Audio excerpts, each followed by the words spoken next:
Bueno, Unai, azkenan Irunako berdinketa lortu duzu gaurko partiduan, nahiko partidu gogorra izan da, ez? Partido oso horra, gai lehenengo die klasifikazion, da genekin oso zaila izango zala zehoz erateatzea, guk etxen jolaste denun, ratxa oso ona daramakigu hemen, bueno, behintzat puntu bat, partioa puntan bezala, ez da txarra.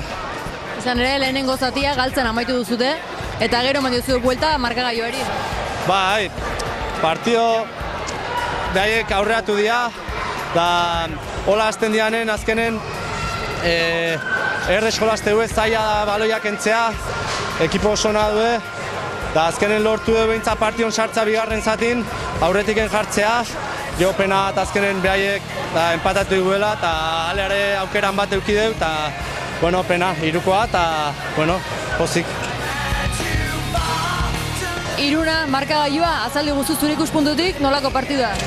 Bueno, partidu gara genuen, Pinsek gaur irabaztea zuen liga irabaztea lortzezun, eta gu ateagea hoi saiesteko asmokin ateagea.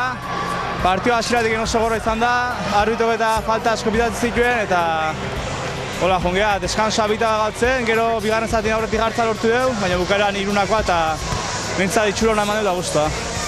Urrengo partidua, kanpoan izango duzue, noraino zazte horrengoan? Bai, elgoebaren jolazte dugu, datorren astuen deskansa auki baina hemen bi astea, eta ja liga bukatzeko bi jorna gatzaizkidu, eta ja azkeneko ematea. Eta nola ikusi duzu egin duzuen demoraldia? Bueno, aurreneko urtea aurten zen bigarren B maila, da bueno, hasieran koste gintzea egun txapelketan sartzea, eta gero pixkana hobetzen jungea, eta aztereko bi jorna bitan postun bat aurratza lortzeun, da orokorren nahiko ondo esango nuke.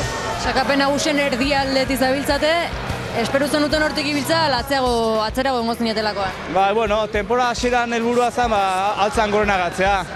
Ez ginen oso ondo hasi da, pixkat horrek, horregatik pixkat koste gintzea egon irotzen hastea, da gero bigarren bueltan da ratxon batek lortu genuen, nahiko postu aurratu genitun da, azkeneko bi jorratan berrun gatzera.